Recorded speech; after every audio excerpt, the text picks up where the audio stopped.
Bonjour et bienvenue. Aujourd'hui, on plonge dans le photovoltaïque résidentiel en France. C'est un marché en pleine ébullition. On a épluché pour vous une analyse assez pointue sur l'économie, le juridique, le sociologique, tout ça.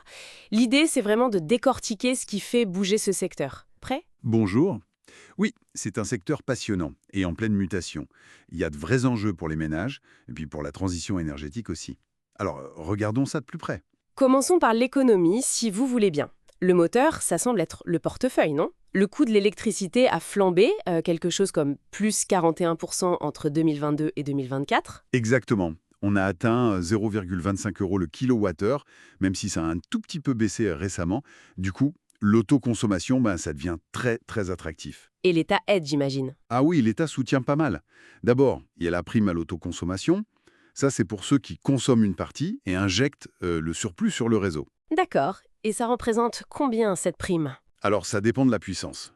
Par exemple, pour une petite installation de 3 kWh, c'est autour de 430 euros par kilowattheure. Et c'est versé sur 5 ans. 5 ans. Ok. Et si on n'auto-consomme pas, si on vend tout? Ou juste le surplus. Alors là, c'est le système de l'obligation d'achat. EDF, obligation d'achat, ou une autre entreprise locale rachète l'électricité. Le tarif est garanti sur 20 ans. Pour le surplus, c'est disons 6 à 10 centimes le kilowattheure. Mais si on vend tout, ça peut monter jusqu'à 20 centimes. C'est pas négligeable sur 20 ans. Non, c'est clair. Et il faut ajouter la TVA réduite à 10%. Mais attention, seulement pour les installations de moins de 3 kilowatts et posées par un pro certifié RGE. RGE, on y reviendra. Mais tout ça, ce sont des aides après. L'investissement de départ, il est conséquent quand même. Comment on le finance? Oui, l'investissement initial reste un point important. L'outil clé, c'est l'éco-prêt à taux zéro, l'éco-PTZ. Ah oui, le fameux éco-PTZ. Voilà. On peut emprunter jusqu'à 50 000 euros sans intérêt. C'est pour les logements qui ont plus de 2 ans.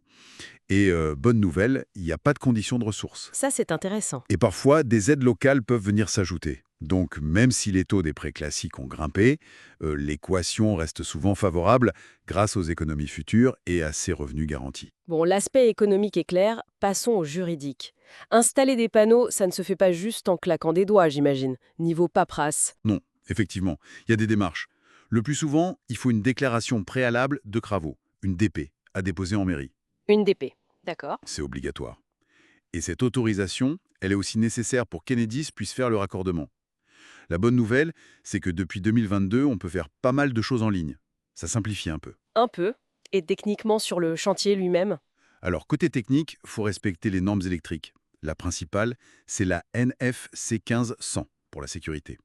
Et surtout, il faut obtenir l'attestation de conformité consuelle. Sans ça, impossible d'injecter sur le réseau public. Donc Kennedy ne se mettra pas en service. Le consuel, ok.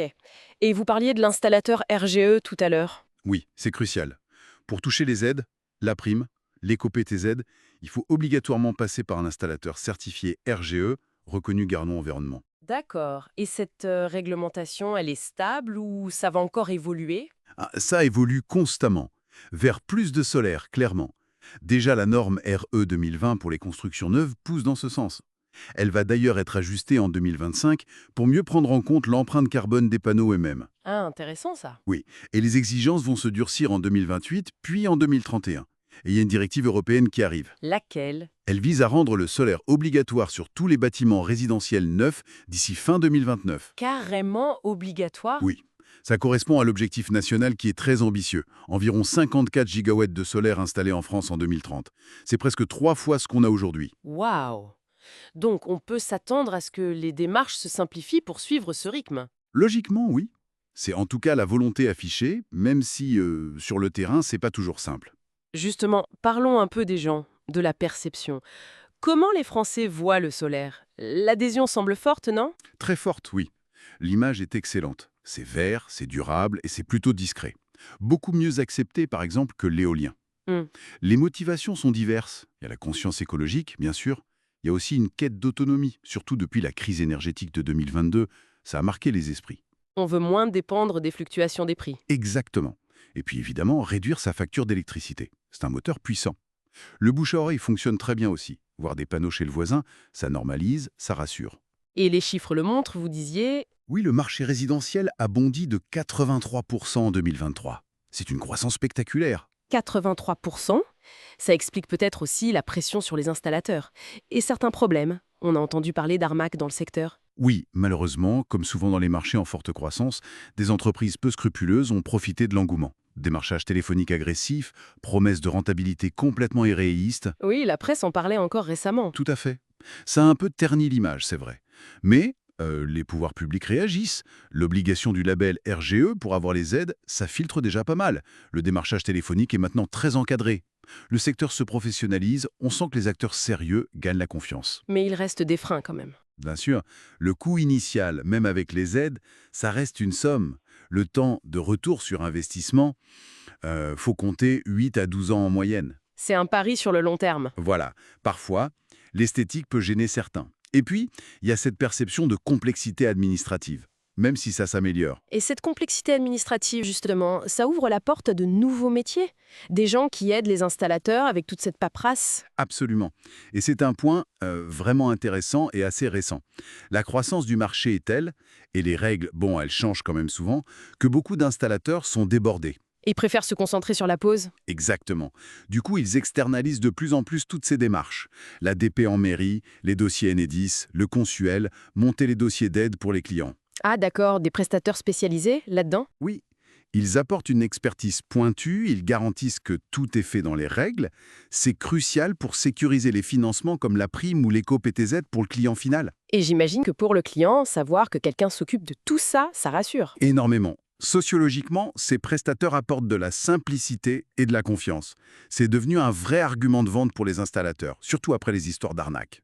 Leur rôle devient de plus en plus stratégique en fait. Donc si on résume, on a un marché qui est tiré par des raisons économiques fortes, une conscience écolo qui monte, une réglementation qui se muscle mais qui cherche aussi à se simplifier. Et au milieu de tout ça, la confiance et la gestion administrative sont devenues absolument clés. C'est une bonne synthèse. Et peut-être une dernière réflexion pour la route. Oui, Avec cette tendance vers le solaire quasi obligatoire sur le neuf et cette volonté affichée de simplifier. Est-ce qu'on pourrait imaginer, demain, une sorte de guichet unique numérique, une plateforme gérée par l'État qui intégrerait tout, l'urbanisme, le raccordement, les demandes d'aide? une sorte de France Connect du solaire. Un peu l'idée, oui. Ça changerait radicalement la donne pour les installateurs et aussi pour ces fameux prestataires administratifs dont on parlait. C'est une piste à méditer, je pense.